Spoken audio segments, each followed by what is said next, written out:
ஆண்டவராகிய இயேசு கிறிஸ்துவின் நாமத்தினாலே இந்த காலை பொழுதிலே உங்களை அவரையும் நான் வாழ்த்துகிறேன். மற்றொரு காலை பொழுதிலே உங்களை சந்திப்பதிலே மிகுந்த மகிழ்ச்சி. இந்த நாள் உங்களுக்கு ஆசீர்வாதமாய் அமைவதாக.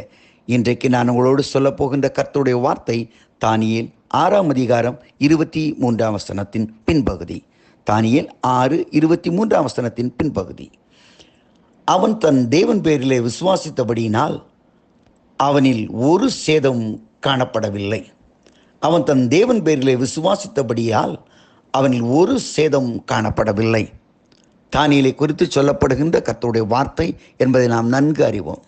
சிங்கக்கெபியிலிருந்து அவன் வெளியே வந்த பொழுது அவனை பற்றி மக்கள் சொன்ன ஒரு சாட்சி, அவன் தேவனை விசுவாசித்தபடினால் ஒரு டேமேஜ் கூட இல்லையா, ஒரு சின்ன ஸ்க்ராட்ச் இல்லை, ஒரு சிங்கத்துடைய பல்லு அதில் மேலே படலை, ஒன்றுமே இல்லை. அவன் சுத்தமாக இருக்கான், பர்ஃபெக்ட்லி ஆல் ரைட், எல்லாத்திலும் கரெக்டாக இருக்கான், ரொம்ப அழகாக இருக்கான். இதாங்க உலகத்திலே வாழுகின்ற மக்களுக்கும் நமக்கும் உள்ள ஒரு பெரிய வித்தியாசம். இதுதான், உலகத்தில் உள்ள மக்கள் ஏதாவது ஒரு விதத்திலே சேதமடைவார்கள். ஆனால் நீயோ தேவனுடைய பிள்ளை, உன்னை வலுவாதபடி காக்க பிதாவின் சன்னிதானத்திலே மாசற்றவளாய் நிலைநிறுத்த என் ஆண்டவராகிய கர்த்தர் உறுதி கொண்டு இருக்கிறார். என்னைக்கு ஆண்டவரே என்னை ரட்சியும் சொல்லி அவருடைய பாதத்தில் விழுந்தாயோ, உன்னை வலுவாதபடி காக்க பிதாவாகிய தேவனுடைய சன்னிதானத்திலே மாசற்றவளாய் நிறுத்த அவர் வல்லமை உள்ளவராய் இருக்கிறார். ஆகவேத்தான் பக்தன் ஆகிய பவுல் சொல்லுகிறான், நான் விசுவாசிக்கிறவர் இன்னார் என்று அறிவேன், அவரிடத்தில் ஒப்பு கொடுத்ததை அந்நாள் வரை காத்துக்கொள்ள அவர் வல்லமை உள்ளவர் இருக்கிறார் என்று அறிந்திருக்கிறேன். எவ்வளோ நிச்சயமாக சொல்கிறான் பாருங்க. ஐயா, ரணக்காயத்தோட கைகளிலே கால்களிலே விலங்கு மாட்டப்பட்டவனாக காவலில் இருக்கிற அவன் நடுராத்திலே தேவனை துதித்து பாடினார்கள் என்றால் அவனுக்கு தெரியும், எத்தனை காயங்கள் வந்தாலும் எத்தனை சேதங்கள் வந்தாலும் நான் வெளியே வருவேன். இது எனக்கு நிரந்தரமானதல்ல, இது ஒன்று என்னை சேதப்படுத்த முடியாது என்பதை அவன் அறிந்திருந்தான்.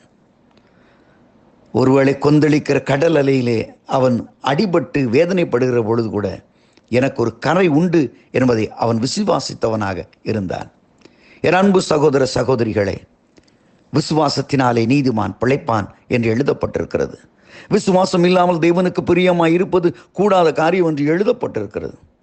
அந்த இஸ்ரவேல் ஜனங்களை கர்த்தர் நடத்தினார். அவள் தேவனுடைய வார்த்தையை பின்பற்றி அவர்கள் கானான் தேசத்திற்கு அவள் புறப்பட்டு போனார்கள். அவளை குறித்து திருமறை சொல்கிறது, அவள் ஒருவனும் வஸ்திரம் பழமையாகி போகவும் இல்லை, பாதரட்சைகள் கிழிந்து போகவும் இல்லை, அவள் பலன் குன்றினவளாகவும் இருக்கவில்லை என்று அந்த இஸ்ரவேல் ஜனங்களை குறித்து கர்த்தர் சாட்சி கொடுக்கிறார். இன்றைக்கு உன்னுடைய வாழ்க்கையிலும் நீ என்றைக்கு ஆண்டவருடைய காரியத்தை உண்மையுள்ளவர் என்று நம்பி வந்தாயோ, என்னை காக்கவரால் முடியும் என்று சொல்லி வந்தாயோ, நான் சொல்லுகிறேன், உனக்கு ஒரு டேமேஜும் வராதுப்பா.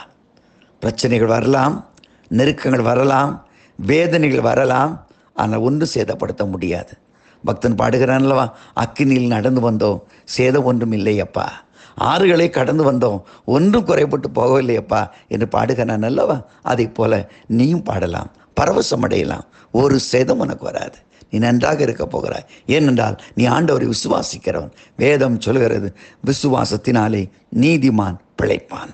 ஆண்டவர் சொன்ன வார்த்தையின்படி மனுஷன் அப்பத்தினால் மாத்திரமல்ல, தேவனுடைய வாயிலிருந்து புறப்படுகிற ஒவ்வொரு வார்த்தையினாலும் பிழைப்பான் என்று எழுதியிருக்கிறபடி ஆண்டுடைய வார்த்தையின் மேலே உன் விசுவாசம் இருக்கும் பொழுது ஒரு சேதம் இல்லாமல் உன்னை காப்பாற்ற, உன்னை வழிநடத்த என் ஆண்டவர் போதுமானவராக இருக்கிறார்.